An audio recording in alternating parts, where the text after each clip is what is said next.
Hello বন্ধুরা, আজকে লোটে মাছের রাওয়া ফ্রাই বানাচ্ছি। রাওয়া ফ্রাই লোটে মাছ বড় মোটা সাইজের লোটে মাছ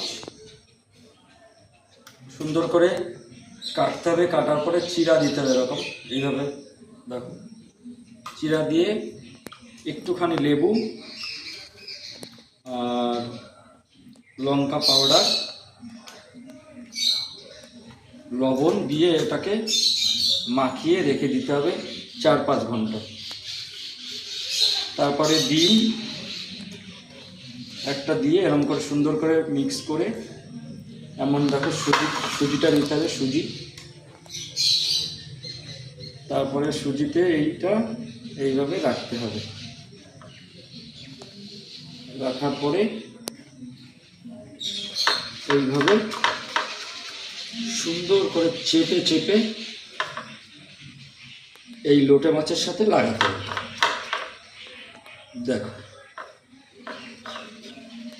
সুন্দর করে এর সাথে লাগাও, লাগিয়ে এইভাবে তুলে রেখে দাও। দেখো কি সুন্দর, এইভাবে একটা একটা করে রাখো।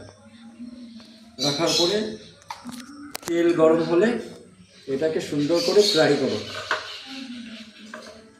তারপরে একদিন খেয়ে দেখো লোটে মাছের রাওয়া ফ্রাই। একবার খেলে আবার খেতে ইচ্ছা করবে। আমরা সাধারণত লোটে মাছ হয় ঝুরঝুরি করে খাই, বেশিরভাগ ঝুরঝুরি করেই খাই আমরা লোটে মাছটা, কারণ ওটা ভেঙে যায়, তাই না? তো এই লোটে মাছ যদি আমরা এইভাবে বানাই, ফ্রাই করে বিকালের টিফিন হিসাবে, সত্যি অসাধারণ লাগবে খেতে, খুব ভালো লাগে।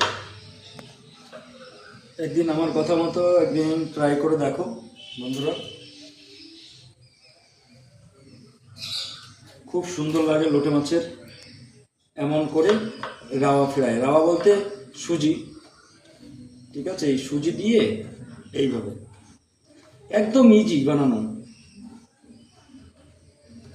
কিন্তু আগে এইভাবে